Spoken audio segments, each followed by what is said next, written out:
नमस्कार मित्रों, मैं भागचंद बिजारनिया विज्ञान की इस कड़ी में जागृति परिवार की ओर से आप सभी का एक बार फिर से हार्दिक स्वागत करता हूं। देखिए, जनरल साइंस के इस पार्ट में अपन हीट ऊष्मा के बारे में कुछ चर्चाएं कर रहे थे। नेक्स्ट अपना जो टॉपिक है इसमें वो मैं बता देता हूं। आज का जो अपना टॉपिक रहेगा, छोटे छोटे कुछ बेसिक सी बातें पूछ ली जाती है कॉम्पिटिटिव एग्जाम्स में, उसी के रिगार्डिंग मैं बता रहा हूँ आप लोगों को। क्या? Newton's law of cooling, Newton का शीतलन नियम। देखिए, न्यूटन का शीतलन नियम क्या कहता है अपने को? ये न्यूटन्स लॉ ऑफ कूलिंग। इस नियम में जो बेसिक सी बातें हैं उन पे मैं बताना चाह रहा हूं आप लोगों को, कैसे ध्यान में रखना है। देखो, इस नियम के अनुसार किसी गर्म वस्तु की ऊष्मा हानि की दर उस वस्तु पे तथा उसके चारों ओर के वातावरण के ताप के अंतर के अनुक्रमानुपाती होगी। इसका मतलब क्या हुआ? यदि कोई वस्तु है तो वो वस्तु कितनी जल्दी या कितनी देर से ठंडी हो रही है, वो अपने को उस वस्तु के चारों ओर का जो एटमॉस्फेयर है, वातावरण है, तथा उस वातावरण का जो ताप का अंतर है, उन सब बातों पर निर्भर करेगा वो। देखिए, कहने का मतलब क्या हुआ? अर्थात तापांतर यदि अधिक हुआ, उस वस्तुओं के बीच में तापांतर अधिक हुआ, तब क्या होगा? ऊष्मा आने की दर भी अधिक होगी। और यदि तापांतर कम हुआ तो ऊष्मा आने की दर भी क्या हो जाएगी? कम हो जाएगी। तो कहने का मतलब अपने को न्यूटन का शीतलन नियम क्या कहता है? यदि दो वस्तुओं के बीच में क्या, यदि तापांतर अधिक हुआ तो क्या होगा? उनके बीच में ऊष्मा हानि की दर भी अधिक हो जाएगी। और यदि तापांतर कम हुआ तो ऊष्मा हानि की दर भी क्या हो जाएगी? कम हो जाएगी। देखो, मैं कुछ बेसिक से उदाहरण बताता हूँ कैसे कैसे क्वेश्चन पूछे जाते हैं। इससे रिलेटेड आप लोगों को पूछा जाएगा क्या कि कोई गर्म पानी है, उस गर्म पानी को आप लोगों को 20 डिग्री सेंटीग्रेड से 15 डिग्री सेंटीग्रेड की तुलना में 100 डिग्री सेंटीग्रेड से 95 डिग्री सेंटीग्रेड तक ठंडा होने में कम समय लगता है। समझ रहे हो ना बात को? ऐसे ऐसे क्वेश्चन पूछे जाते हैं। इसका मतलब क्या हुआ? जैसे सपोज करो आपके पास में दूसरे टाइप का उदाहरण बताता हूं, क्या कि गर्म, एक तो आपके पास में गर्म पानी है और एक दूसरा शुद्ध नल का पानी है ना। उसको एक साथ अपन ने क्या करा? रेफ्रिजरेटर में रख दिया, फ्रिज में रख दिया। तो अब क्या होगा? गर्म पानी के ठंडा होने की दर शुद्ध नल के पानी से क्या होगी? ज्यादा होगी। तो इसका मतलब क्या हुआ? अपन ने न्यूटन के शीतलन नियम के अनुसार ऐसे समझा कि यदि किसी वस्तु का तापांतर अधिक है तो तापांतर अधिक होगा तो ऊष्मा आने की दर भी क्या हो जाएगी? अधिक हो जाएगी। यदि दो वस्तुओं के बीच में ताप का अंतर, तापांतर यदि अधिक है तो इससे आप लोगों की ऊष्मा हानि की जो दर है वो भी क्या हो जाएगी? ऊष्मा हानि की दर भी क्या हो जाएगी आप लोगों की? अधिक हो जाएगी। और यदि दो वस्तुओं के बीच में तापांतर कम है तब ऊष्मा हानि की दर भी क्या हो जाएगी? कम हो जाएगी। देखिए, मैंने प्रीवियस वीडियोज में आप लोगों के साथ में कुछ डिस्कस करा था क्या कि अपने को क्या करना है, ऊष्मा के ऐसे ऐसे पदार्थों के बारे में पता होना चाहिए कि कौन से चालक होते हैं, कौन से कुचालक होते हैं, कौन से ऊष्मारोधी होते हैं। मैंने आप लोगों को बताया था सुचालक पदार्थों की यदि बातें करें तो सभी प्रकार की धातुएं तथा जल होता है। कुचालक पदार्थों में बहुत प्रकार की चीजें बताई होगी मैंने, ऊन, कपड़ा, बर्फ, वायु, कांच, इस प्रकार की चीजें, लकड़ी मान लो। बर्फ किस प्रकार होती थी तो मैंने बताया था क्या कि ग्रीनलैंड और कनाडा में रहने वाली जो जनजाति है उनको एस्किमो कहा जाता है। वो एस्किमो के लोग अपना ऐसे कुछ डबल यू शेप में घर बनाकर रहते हैं, है ना। तो वो जो घर होता है उनका, उनको अपन ने इग्लू नाम दिया था, याद करो मैंने कुछ बताया होगा आप लोगों को, है ना। और यदि अपन ऊष्मारोधी पदार्थों की बात करें तो मैंने आप लोगों को एस्बेस्टोस और एबोनोइट के बारे में बताया था। एस्बेस्टोस एक इस प्रकार का रेशा था जो जलता नहीं है, नहीं जलने वाला रेशा था, जिससे एस्बेस्टोसिस नामक बीमारी भी हो रही थी। मैंने कुछ डिस्कस करा था प्रीवियस वीडियोज में आपके साथ में, है ना। बॉम्ब स्क्वाड जो थे उसके जो कपड़े होते हैं वो भी उसी के बनाए जाते हैं, ऐसा भी मैंने बताया था। ये एस्बेस्टोस नामक ऊष्मारोधी जो कृत्रिम जो रेशा है उसका सबसे ज्यादा जो उत्पादन वो चीन में होता है। यदि अपन भारत की बात करें तो उस एस्बेस्टोस का सबसे ज्यादा उत्पादन अपने राजस्थान में होता है। ठीक है मित्रों, आगे की बातें करते हैं। देखिए, आगे चलते हैं। देखो,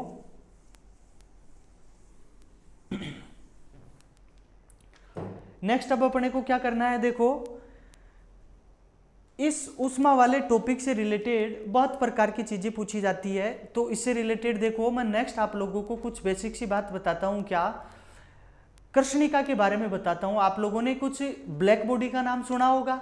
ऐसे देखो मैंने ऐसे लिख दिया। क्या ये जो छोटी छोटी बातें हैं कभी कभार पूछ ली जाती है। कृष्णिका, आदर्श कृष्णिका, परफेक्टली ब्लैक बॉडी, इससे रिलेटेड कैसा क्वेश्चन आता है तो उसकी मैं आप लोगों के साथ में चर्चाएं कर रहा हूं। देखो क्या होता है, कोई भी किसी भी प्रकार की कोई वस्तु मान लो, चाहे किसी भी प्रकार का कोई पिंड मान लो, वो वाला पिंड आदर्श कृष्ण पिंड कब कहलाएगा, आदर्श कृष्णिका कब कहलाएगा। कोई भी पिंड आदर्श पिंड तब होगा जब क्या, जो अपने ऊपर गिरने वाले संपूर्ण प्रकाश को या संपूर्ण विकिरणों को या संपूर्ण उष्मा को या संपूर्ण तापमान को पूर्ण रूप से क्या कर ले, अपनी ओर अवशोषित कर ले। समझ रहे हो ना बात को। वो तापमान चाहे कोई भी विकिरण आए, उसकी तरंग दैर्घ्य कुछ भी हो, तापमान को यदि कंप्लीटली अपनी ओर एब्जॉर्ब कर लेगी तब वह पिंड पूर्ण रूप से क्या माना जाएगा, पूर्ण रूप से क्या माना जाएगा, आदर्श कृष्ण पिंड माना जाएगा। आदर्श कृष्ण पिंड माना जाएगा कब, जब वो अपने ऊपर पड़ने वाले 100% विकिरण को क्या कर ले, संपूर्ण 100% विकिरण को क्या कर ले, एब्जॉर्ब कर ले, अपनी ओर अवशोषित कर ले। अब देखो ऐसा हो पाता है कि डेली लाइफ से रिलेटेड यदि मैं आप लोगों को पूछूं कि ऐसा पॉसिबल है क्या, तब देखो व्यवहारिकता के अनुसार यदि अपन बातें करें तो कोई भी पिंड पूर्ण रूप से आदर्श कृष्ण पिंड नहीं होता है। लेकिन फिर भी अपने विज्ञान में एक वैज्ञानिक थे जिनका नाम था, बहुत अच्छे से ध्यान रखना, मोस्टली पूछा जाता है, फेरी। इस फेरी भाई साहब का जो कृष्ण पिंड है वो कृष्ण पिंड क्या होता है, पूर्ण आदर्श कृष्ण पिंड माना जाता है। अब देखो इस फेरी के अनुसार वो कृष्ण पिंड कैसा होता होगा, इसकी कुछ छोटी सी बेसिक सी धारणा है, इससे रिलेटेड कुछ बात है। यदि आप लोगों को कॉम्पिटिटिव एग्जाम्स में ऐसे पूछे क्या कि पूर्ण विज्ञान में पूर्णतः आदर्श कृष्ण पिंड किसको माना गया, तो फेरी के कृष्ण पिंड को बता दोगे ना, फेरी की कृष्णिका को पूर्णतः आदर्श कृष्णिका माना गया है। वो क्या होता है, एक गोलाकार खोखला पिंड होता है। इस फेरी का जो कृष्ण पिंड होता है एक गोलाकार खोखला गोला होता है, दोहरी परत वाला होता है। और इसके यहाँ पर क्या अंदर तो ये पूरा क्या रहेगा, ब्लैक रहेगा, काला। यहाँ पर एक छोटा सा छिद्र होता है, छेद, छोटा सा क्या होता है, यहाँ पर छिद्र होता है। इस छिद्र पर यदि किसी भी प्रकार की कोई भी रेज आएगी, किरणें आएगी, कोई विकिरण आएगी, तो ये क्या कर लेता है, अपनी ओर संपूर्ण विकिरणों को क्या कर लेता है, अवशोषित कर लेता है। कहने का मतलब क्या हुआ, ये ऐसा पिंड होता है कि उस छिद्र पर, उस छेद पर गिरने वाले संपूर्ण आपतित किसी भी विकिरण को ये क्या कर लेगा, पूर्णतया अवशोषित कर लेगा। इसके अलावा जैसे आप लोगों ने नाम सुना होगा लैंप ब्लैक, काजल, प्लेटिनम ब्लैक या प्लेटिनम की राख, ऐसी चीजों को भी क्या मैं यहां पर मेंशन कर देता हूं। देखो लैंप ब्लैक, प्लेटिनम की राख,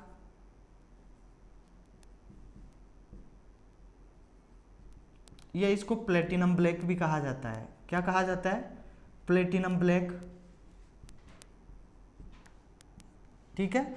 या फिर आप लोग ऐसे मान लो काजल, ये ऐसे चीजें होती है जिनको क्या आदर्श कृष्णिका के तौर पर देखा जाता है। क्या कि कहने का मतलब ये ऐसे पिंड होते हैं जो अपने ऊपर जितने भी प्रकार की इनके ऊपर किरणें आपतित होती है उनका लगभग ये 96 से लेके 98% तक, 96 से लेके 98% तक ये संपूर्ण विकिरणों को क्या कर लेते हैं, अपनी ओर अवशोषित कर लेते हैं। ऐसा पॉसिबल हो पाता होगा। तो आपने कृष्णिका मतलब परफेक्टली ब्लैक बॉडी के बारे में आप लोगों ने क्या सीखा, ये कुछ आदर्श कृष्ण पिंड कब माना जाता है, जब अपने ऊपर आपतित होने वाले संपूर्ण विकिरण को अवशोषित कर ले। 100% विकिरण जो है उनको एब्जॉर्ब करना चाहिए, अवशोषित करना चाहिए। कौन सा, व्यवहारिकता के अनुसार तो ऐसा पॉसिबल नहीं है डेली लाइफ में, लेकिन फिर भी इस वैज्ञानिक फेरी के कृष्ण पिंड को पूर्णतः आदर्श कृष्ण पिंड माना गया है। वो कैसा है, एक गोलाकार खोखला गोला होता है जो क्या करता है, उसकी दीवारें दोहरी होती है, बीच में एक छेद होता है हल्का सा, उस छेद में जो भी विकिरण गिरेगी, अंदर कुछ सारा सिस्टम ये ब्लैक होता है, तो यहाँ से जो भी विकिरण आएगी तो ये पूरे के पूरे प्रकाश को क्या कर लेगी, अपनी ओर एब्जॉर्ब कर लेगी, आकर्षित कर लेगी। अब देखिए नेक्स्ट बातें करते हैं इसी उष्मा के रिगार्डिंग। हर प्रकार की छोटी बड़ी चीज़ों को आप लोगों को कवर करना है, मोस्टली पूछी जाती है। देखो मैं आप लोगों को बता दूं क्या कि नेक्स्ट जो अपना टाइप है इसी उष्मा के रिगार्डिंग वो अपना होगा क्या, किरचॉफ के नियम।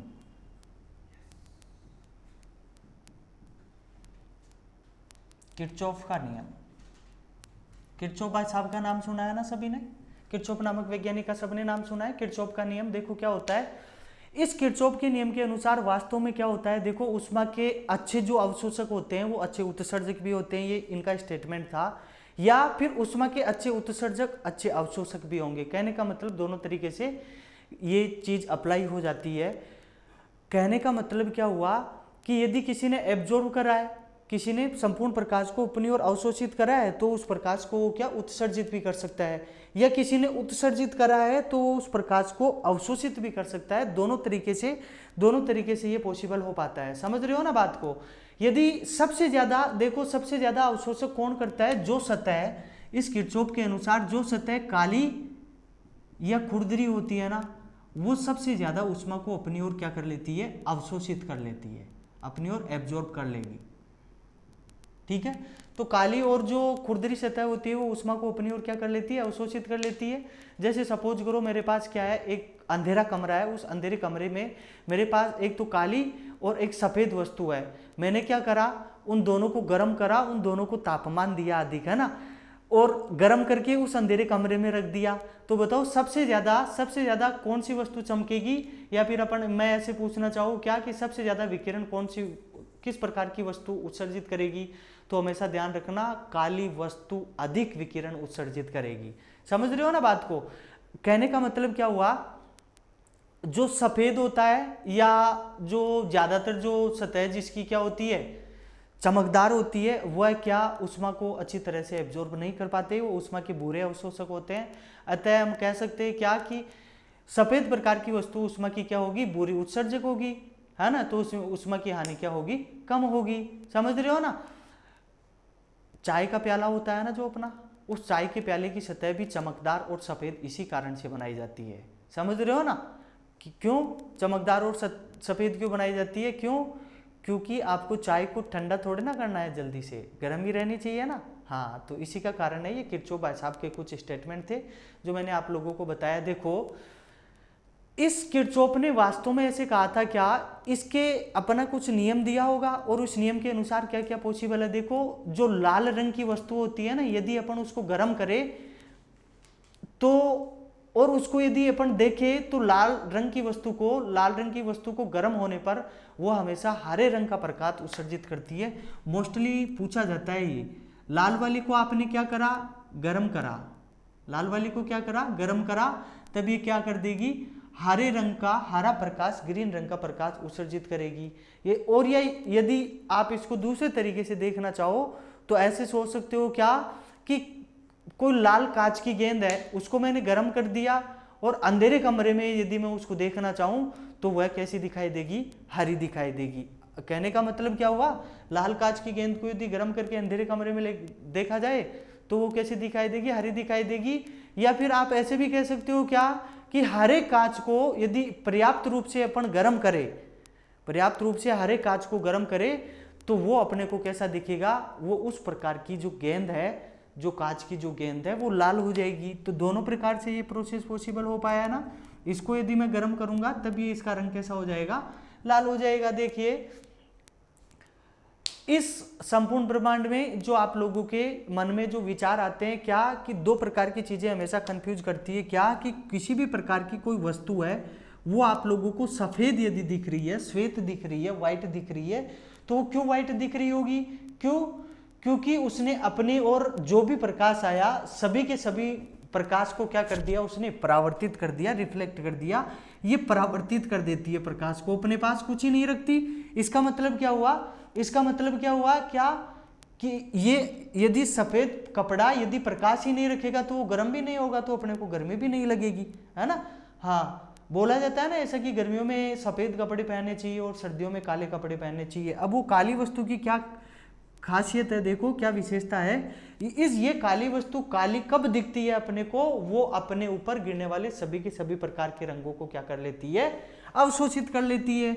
ये क्या करेगी, सभी के सभी प्रकार के रंगों को क्या करेगी, अवशोषित करेगी।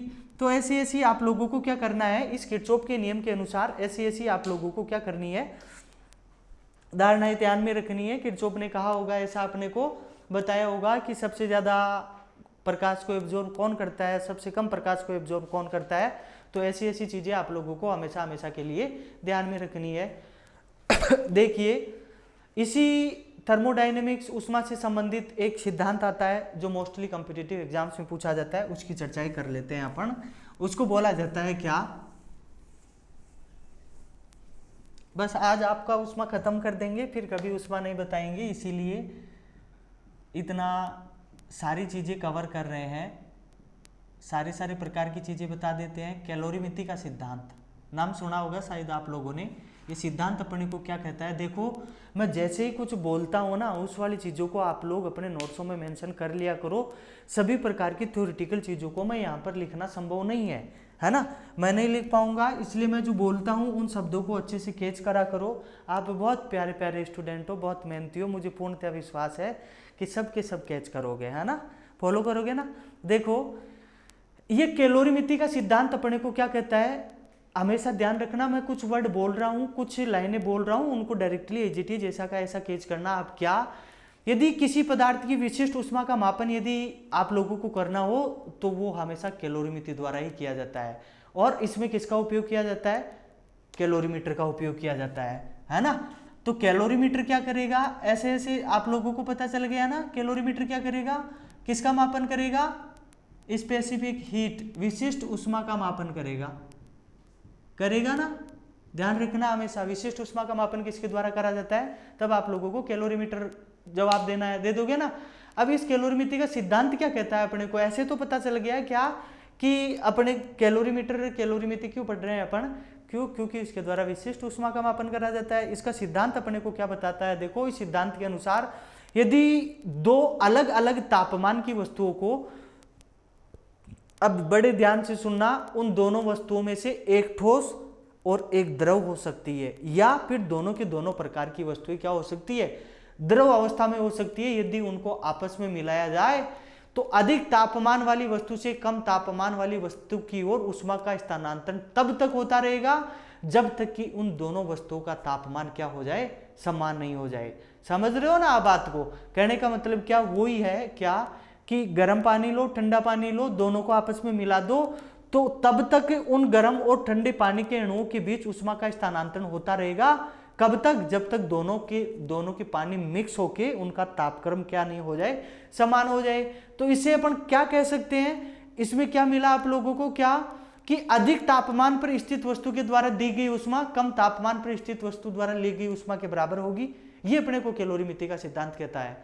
समझ रहे हो ना बात को, इसका मतलब गर्म वस्तु द्वारा दी गई ऊष्मा बराबर ठंडी वस्तु द्वारा ली गई ऊष्मा। तो मैं ऐसा मेंशन कर सकता हूं ना इस सिद्धांत के अनुसार, क्या कि गर्म वस्तु द्वारा दी गई ऊष्मा ये किसके बराबर होगी, ठंडी वस्तु द्वारा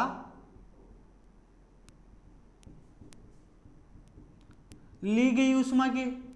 ध्यान रखोगे ना, ऐसा पूछ लिया जाता है, ये कौन से सिद्धांत के अनुसार संभव है, कौन से सिद्धांत के अनुसार पॉसिबल हो पाया ऐसा, तब आप लोगों को हमेशा हमेशा के लिए जवाब देना है। अब देखो, अंतिम इस कैलोरीमिति के सिद्धांत से रिलेटेड एक बिंदु बता देता हूं, क्या ये कि जो कैलोरीमिति का जो सिद्धांत है ना, ये हमेशा उसमें ऊर्जा के संरक्षण पर आधारित होता है। किस पर आधारित है ये सिद्धांत, किस पर आधारित है, उसमें ऊर्जा के संरक्षण पर आधारित है, उसमें ऊर्जा के संरक्षण पर। किस पर आधारित है, उसमें ऊर्जा के संरक्षण पर आधारित है। ऐसा हमेशा हमेशा के लिए ध्यान में रखना, मोस्टली पूछ लिया जाता है कॉम्पिटिटिव एग्जाम्स में। कैलोरीमिति के सिद्धांत से रिलेटेड आप लोगों के लिए इतना काफी है, ध्यान में रखना आप लोग कि अच्छा, यदि कभी आप लोगों को कोई पूछ ले कि बताओ कैलोरीमीटर क्यों इस्तेमाल करा, किसका मापन करा जाता है कैलोरीमीटर की सहायता से, तो ऐसे ऐसे क्वेश्चनों के जवाब आप लोगों को हमेशा हमेशा के लिए ध्यान में रखना है। किसी प्रकार के पदार्थ की विशिष्ट ऊष्मा का मापन कैलोरीमीटर द्वारा करा जाता है। अब देखिए, एक और नियम है कुछ, उसको बोला जाता है क्या, स्टीफन्स लॉ, स्टीफन का नियम। आप लोगों के पहले भी ये नाम आया होगा, याद करो, जब तापमान अपन पढ़ रहे थे तब उस यूनिट में कुछ ना कुछ पायरोमीटर ऐसा नाम आया था, तब स्टीफन के नियम पर आधारित होता है, मैंने ऐसा ऐसा कुछ बताया होगा। कहने का मतलब क्या, ये डायरेक्टली मैं आप लोगों को बता देता हूँ क्या कि ये अपने को क्या बताता है। यहाँ पर देखो मैंने कुछ ऐसा ऐसा रिलेशन लिख दिया, ये जो प्रोपोर्शनलिटी का साइन है ये अपन काम में नहीं लेंगे तो इसको हटा दिया। जब जब ये ऐसा साइन हटता है ना तब साथ में हमेशा हमेशा के लिए गिफ्ट लेके आता है। तो गिफ्ट क्या लेके आया, यहाँ पर ये लेके आया, ये क्या बना दिया मैंने, तो बड़े ध्यान से देखो। यहाँ पर मैं कुछ अब बोल रहा हूँ उन सब बातों पे आप लोग गौर से सुनेगा, अच्छे से सुनेगा। क्या मैं ऐसे बोल रहा हूँ क्या कि ये नियम अपने को क्या बताता है, तो इस नियम के अनुसार अपन क्या कह सकते हैं क्या कि किसी भी आदर्श कृष्णिका के प्रति एकांक क्षेत्रफल से प्रति सेकंड उत्सर्जित विकिरण की मात्रा उसके परम ताप की चतुर्थ घात के समानुपाती होती है। समझ रहे हो ना आप, यही चीज मैंने मेंशन करी है, ठीक है, मतलब टेम्परेचर तापमान और ये 4 क्या लगाया, इससे ऊपर इसकी घात लगाई है। समझ रहे हो ना आप। अब देखिए यहाँ पर मैं यदि आप लोगों को ऐसे बोलना चाहूँ कि मैंने ई क्या मेंशन करा, तो किसी भी आदर्श कृष्णिका के प्रति एकांक क्षेत्रफल से प्रति सेकंड उत्सर्जित विकिरण ऊर्जा, ई का मतलब एनर्जी ऊर्जा है ना, उस आदर्श कृष्णिका द्वारा उत्सर्जित ऊर्जा। यहाँ पर टी क्या है, टी क्या है, टेम्परेचर तापमान है, और ये किसमें है, केल्विन में है। किसमें है ये टेम्परेचर, केल्विन पैमाने में है, केल्विन में है। यदि आप लोगों को मैं ऐसे पूछूं क्या कि यार ये क्या लगा दिया आपने, तो इसको बोला जाता है सिग्मा। क्या बोला जाता है, सिग्मा।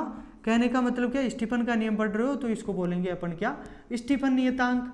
ये ध्यान में रखना, कभी कभार पूछ लिया जाता है डायरेक्टली नियम में से कौन सा स्टीफन का नियम है ना। 4 फॉर्मूले आएंगे आप लोगों के, तो इसका फॉर्मूला क्या होता है ये हमेशा हमेशा के लिए ध्यान में रखना, मोस्टली पूछ लिया जाता है। तो 3 प्रकार की चीजें आई आप लोगों के पास, एक तो ई, एक सिग्मा और एक टी। यदि आप लोगों को ऐसा पूछ लिया जाए क्या कि सिग्मा की वास्तव में वैल्यू कितनी होती है, तब आप लोगों को क्या बताना है, तो इसकी वैल्यू होती है 5.67 इंटू 10⁻⁻8। कितनी होती है, 5.67 इंटू 10⁻⁻8। स्टीफन नियतांक का मान इतना होता है। यदि आप लोगों को कोई इसकी यूनिट भी पूछना चाहे तब आप लोग बता देना क्या कि joule metre inverse, second inverse, kelvin inverse, ऐसा ऐसा बताना है आप लोगों को। Joule metre inverse, kelvin inverse और सेकेंड इनवर्स, ऐसा ऐसा बता दोगे ना, मीटर, केल्विन,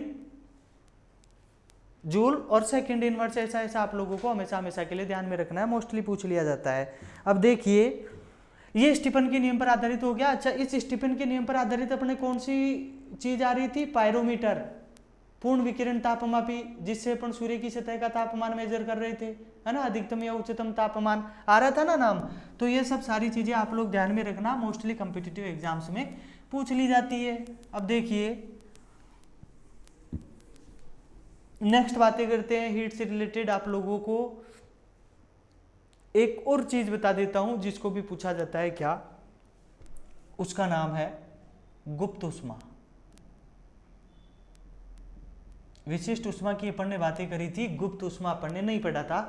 तो गुप्त उष्मा, उष्मा से रिलेटेड क्या होता है, तो देखो कोई भी पदार्थ अपनी अवस्था का परिवर्तन करेगा, सपोज करो ठोस से द्रव में गया या द्रव से गैस में गया, तो अवस्था परिवर्तन के लिए आवश्यक उष्मा की मात्रा को गुप्त उष्मा कहा जाता है।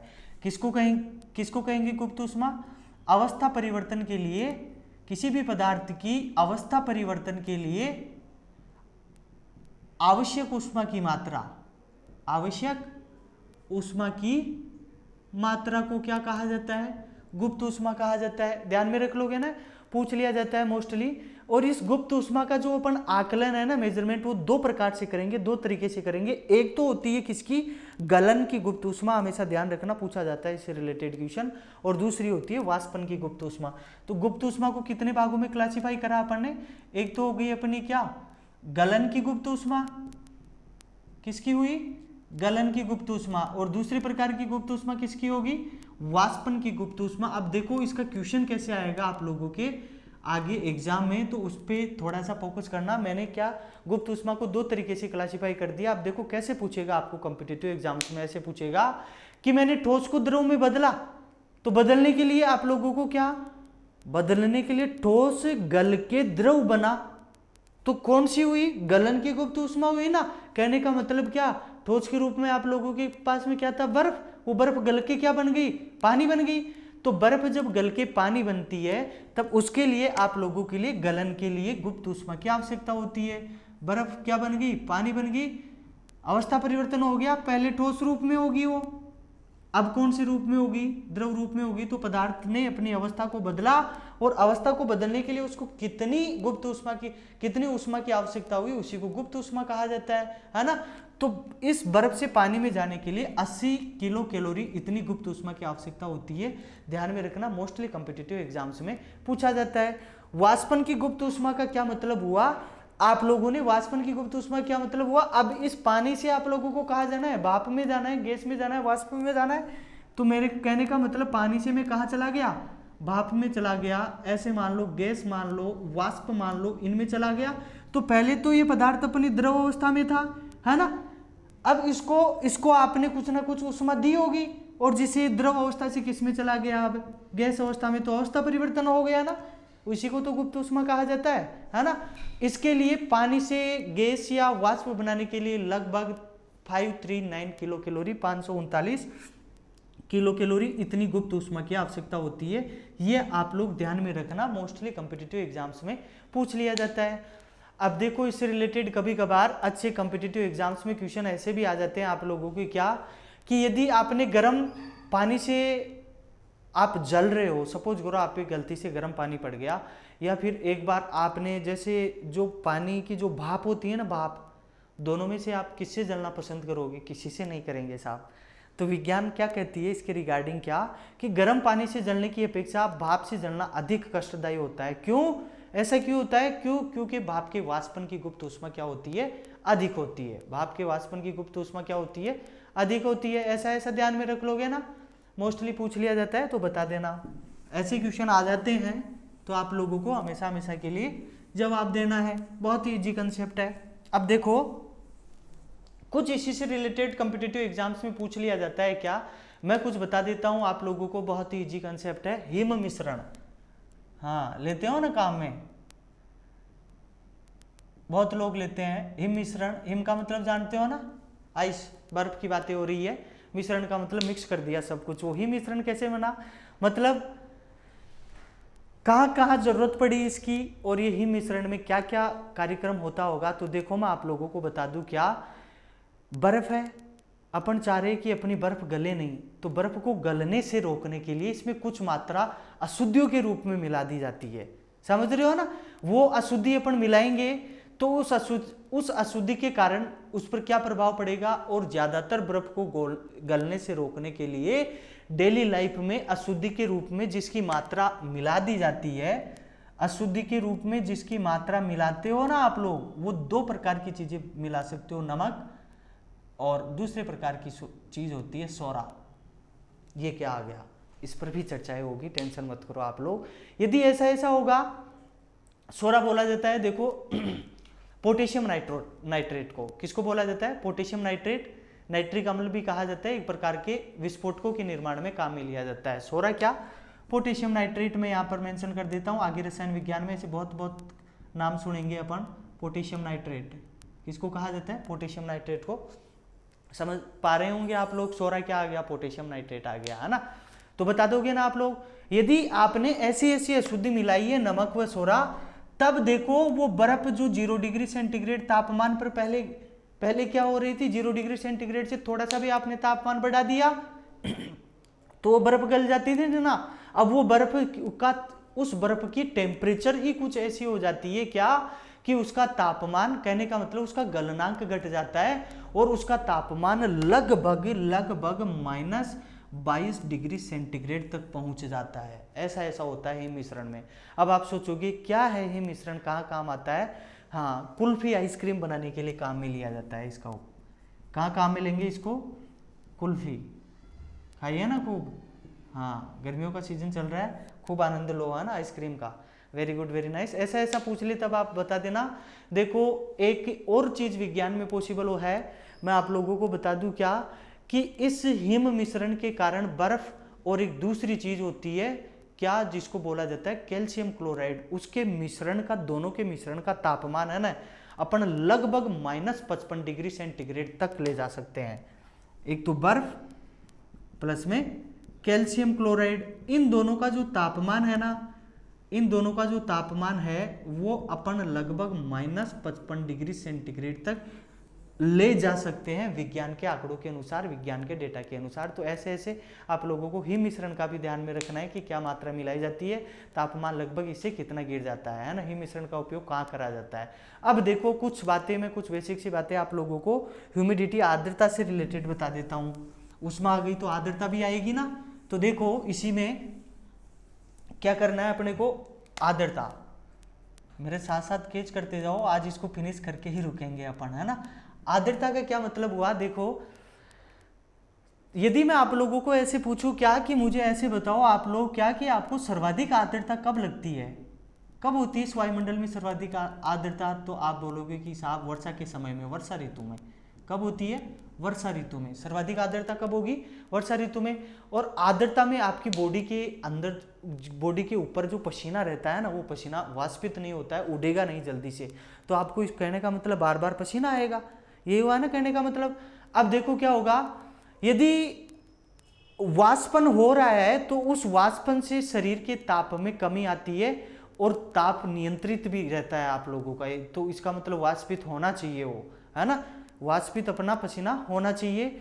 और यदि सपोज करो कि इस वायुमंडल में आप लोगों की जो ह्यूमिडिटी है, आर्द्रता है, वो 100% हो जाए, यदि वायुमंडल में आर्द्रता कितनी हो जाए, 100% हो जाए, तो आप लोगों का जो किसी भी प्रकार का पानी है ना, ये पानी कभी भी वाष्पित नहीं होगा। इसका मतलब आर्द्रता का बहुत इफेक्ट पड़ता होगा, इसका मतलब आर्द्रता का बहुत इफेक्ट पड़ता होगा। तो देखो क्या आर्द्रता से रिलेटेड आप लोगों को ऐसे ध्यान में रखना है कि सर्वाधिक आर्द्रता कब होती है, सबको पता है वर्षा ऋतु में होगी। क्या कब होगी, वर्षा ऋतु में होगी। अब देखो आगे का कार्यक्रम, आर्द्रता से रिलेटेड आप लोगों को ऐसे अपने जैसे डेली लाइफ में अपन काम में लेते हैं ना, क्या एसी जो होता है तो उसका टेम्परेचर लगभग कितना रखना चाहिए, उसकी ह्यूमिडिटी कितनी रखनी चाहिए, उसकी फैन स्पीड कितनी रखनी चाहिए, ऐसी हर प्रकार की बातों का आप लोगों को डेली लाइफ में क्या रखना है, ध्यान रखना है। रख लोगे ना ध्यान। आर्द्रता से रिलेटेड और भी बहुत प्रकार की चीजें होती है, जैसे सपोज करो मैं आप लोगों को बताना चाहूँ कि जो आप लोगों का कोहरा होता है, फॉग, नाम सुना है ना कोहरा, तो इस कोहरे में किस किस की मात्रा होती होगी आर्द्रता के कारण, जैसे सपोज करो क्या धूल मिट्टी के कण भी होते होंगे तभी कोहरा बन पाता होगा, धुआं भी होती होगी, जलवाष्प की बूंदें भी होती होगी, है ना। तो धूल, धुआं और जलवाष्प की बूंदें, इनके कारण आप लोगों का क्या बनता है, फॉग बनता है, कोहरा बनता है। ध्यान में रखना यदि कभी कभार कोई पूछ ले। यदि आर्द्रता के कारण जो एयर कंडीशनर होते हैं, जो वातानुकूलन होते हैं, यदि आप लोगों को उसके रूम टेम्परेचर की बात करें तो लगभग वातानुकूलन में, एसी में, एयर कंडीशनिंग में लगभग 22 डिग्री सेंटीग्रेड से 25 डिग्री सेंटीग्रेड तक तापमान रखा जाता है उसी ह्यूमिडिटी के कारण, उसी आर्द्रता के कारण। यदि आप लोगों को ऐसे पूछ ले जाए क्या कि वायु की अपेक्षित आर्द्रता कितनी होगी लगभग उस टाइम तक, तब आप लोगों को क्या ध्यान में रखना है, लगभग वायु की जो आर्द्रता होती है, एयर जो ह्यूमिडिटी होती है, वो लगभग कितना होती है, 60 से लेके और 65% तक रखनी चाहिए। ऐसी ऐसी कुछ कॉमन सी बातें हैं जो आप लोगों को हमेशा हमेशा के लिए ध्यान में रखनी है। और यदि वायु की गति की बात करें तो लगभग 1 मिनट में 0.75 मीटर इतना होनी चाहिए। गति स्पीड कितनी होनी चाहिए वायु की, 0.75 मीटर प्रति मिनट। ऐसे ऐसे आप लोगों को हमेशा हमेशा के लिए ध्यान में रखना है। अब देखो इस वायुमंडल में यदि हवा का, यदि आप लोगों ने तापमान बढ़ा दिया तो तापमान बढ़ा दिया तो अब क्या होगा, तो तापमान बढ़ाने से जलवाष्प को ग्रहण करने की क्षमता भी क्या हो जाएगी, बढ़ जाएगी। आप लोग देखो आर्द्रता के बारे में जिक्र कर रहे थे, एक नाम ऐसा आता है क्या, आपेक्षिक आर्द्रता। इस आपेक्षिक आर्द्रता, नाम सुना हुआ है ना आपेक्षिक आर्द्रता। आपेक्षिक आर्द्रता से संबंधित आप लोगों को क्या पूछा जाता है कभी कभार, क्या कि क्या होती है आपेक्षिक आर्द्रता, किसमें इसका मेजरमेंट करा जाता है। तो इसको जो मापने वाला जो मीटर होता है उस मीटर का बता देता हूं डायरेक्टली आप लोगों को। यहां से क्वेश्चन पूछा जाता है हाइग्रोमीटर। कौन सा मीटर होता है अपेक्षित आर्द्रता को मापने वाला मीटर, हाइग्रोमीटर। ध्यान में रखना आपेक्षिक आर्द्रता, यदि इस वायुमंडल में आपेक्षिक आर्द्रता बहुत अधिक बढ़ गई तो इसका मतलब क्या हुआ, वर्षा आएगी, बरसात के आने की संभावना बहुत अधिक बढ़ जाती है, समझ रहे हो ना। और हमेशा इस आपेक्षिक आर्द्रता को प्रतिशत में व्यक्त करा जाता है, किसमें, रिप्रेजेंट करेंगे अपन, परसेंटेज में रिप्रेजेंट करेंगे।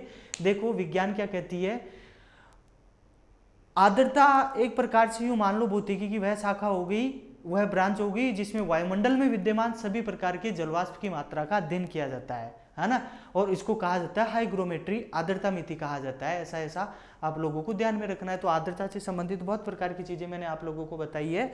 कुछ इसी से रिलेटेड जो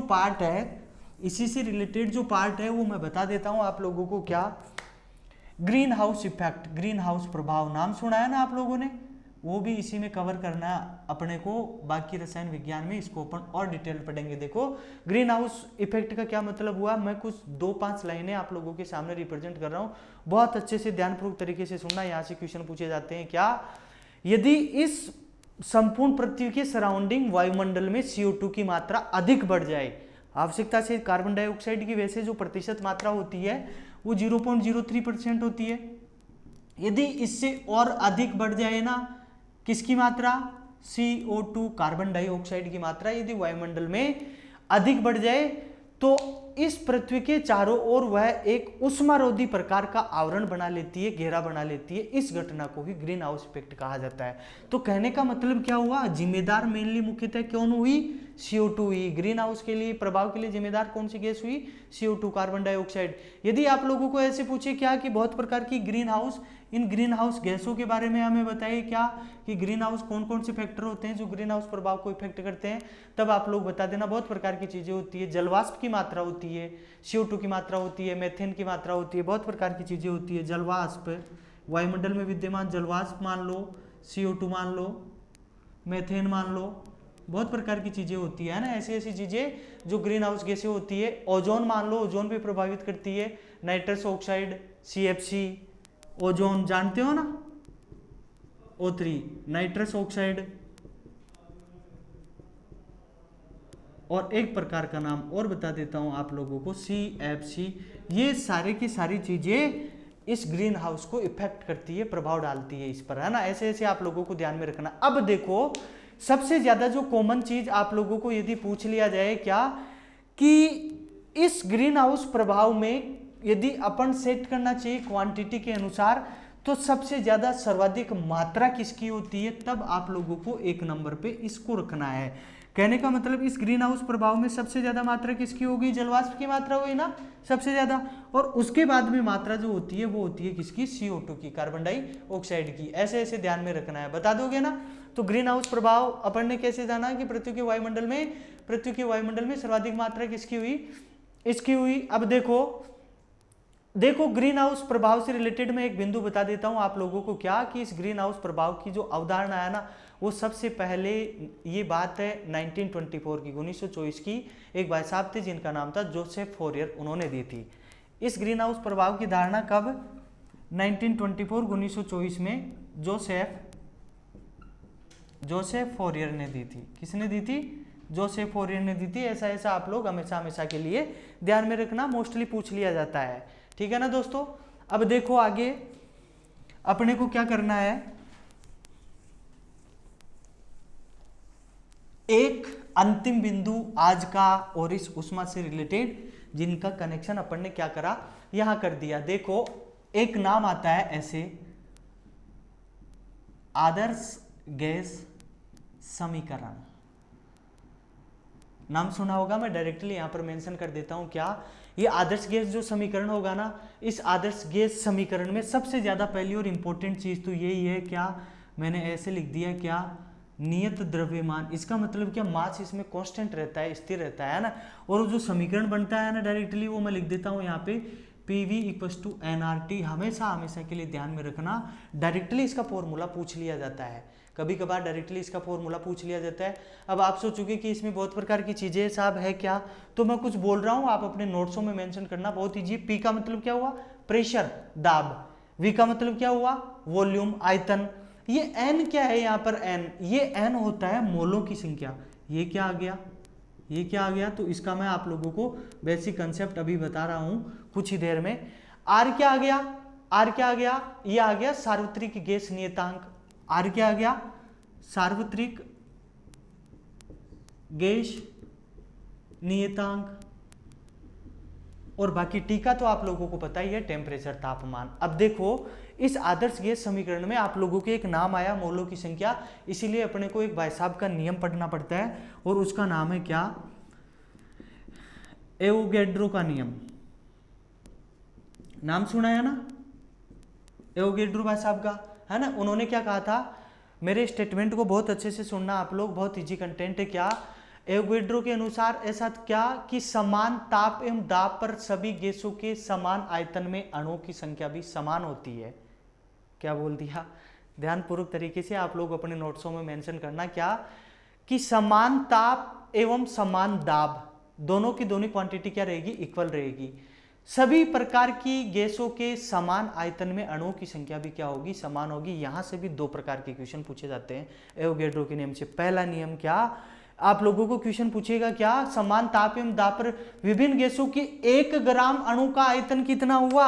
इस एवोगैड्रो के नियम के अनुसार किसी भी प्रकार की गैसों के 1 ग्राम अणु का जो आयतन होता है ना, वो 22.4 लीटर होता है, 22.4 लीटर। मेरे कहने से हमेशा हमेशा के लिए ध्यान में रखना, मोस्टली पूछा जाता है एवोगैड्रो के नियम के अकॉर्डिंग, है ना। क्या एवोगैड्रो भाई साहब ने कहा था कि समान ताप एवं दाब पर, एसटीपी पर, है ना, एसटीपी बोला जाता है इसको, विभिन्न गैसों के 1 ग्राम अणु का आयतन जो होता है वो 22.4 लीटर होता है। 1 ग्राम अणु का क्या बताया मैंने आप लोगों को, ये वॉल्यूम बताया, आयतन कितना 22.4 लीटर। और इसमें अणुओं की संख्या कितनी होगी, इसमें अणुओं की जो संख्या होगी ना, बस ये दो चीजें ध्यान में रखनी है, जो मोस्टली ये न्यूमेरिकल डिजिट है, ये न्यूमेरिकल डिजिट कॉम्पिटिटिव एग्जाम से मोस्टली पूछ ली जाती है। देखो वो जो होती है ना, वो होती कितनी है, मैं आप लोगों को बता देता हूँ, 6.0222 इंटू 10⁻23। ऐसे आप लोगों को हमेशा हमेशा के लिए ध्यान में रखना है। इसकी कोई यूनिट इकाई तो होती है नहीं, उसके बारे में अपन जिक्र नहीं कर रहे। तो इसको जो है ना, अणुओं की जो संख्या होती है उसको बोला जाता है एवोगैड्रो नियतांक। क्या कहेंगे अपन, इस वाली चीज को क्या कहेंगे अपन, एवोगैड्रो नियतांक। तो कहने का मतलब अपन ने आदर्श गैस समीकरण पढ़ा था, ये समीकरण, है ना, और इसी समीकरण में अपने ये शब्द आया था क्या, मोल। तो अपन ने क्या एवोगैड्रो के नियम को भी यहां पर क्या कर दिया, मेंशन कर लिया। मेरे प्यारे प्यारे मित्रों, मेरे भाइयों, मेरे साथियों, अपन ने क्या करा, ऊष्मा से रिलेटेड आज तक जितने भी प्रकार के जिस कॉम्पिटिटिव एग्जाम्स में यूपीएससी, आरपीएससी या जो स्टेट सिविल सर्विसेज के जो एग्जाम्स होते हैं उनमें जिस प्रकार के जो क्वेश्चन आए, मैंने कोशिश करी हर प्रकार के क्वेश्चन को आप लोगों के सामने डिस्कस करने की, उस पर अपन ने चर्चाएं करी, मैंने कुछ डेटा बताए भी, कुछ जो थ्योरेटिकल पार्ट था वो मैंने बोला है, उसको आप अपने नोट्सों में एज इट इज जैसा का ऐसा मेंशन करना। ये ऊष्मा से रिलेटेड अपना जो पार्ट था वो खत्म हो चुका, फिनिश हो चुका। अब हम जो इंट्रोडक्शन पार्ट में जैसे मैंने आप लोगों के सामने सिलेबस डिस्क्राइब करा था, उसी के अकॉर्डिंग नेक्स्ट यूनिट के बारे में अब अपन नेक्स्ट वीडियो में चर्चाएं करेंगे। तब तक के लिए आप सभी लोग बढ़िया मस्त रहिए, व्यस्त रहिए, हंसते रहिए, मुस्कुराते रहिए, लगे रहिए। Thank you very much.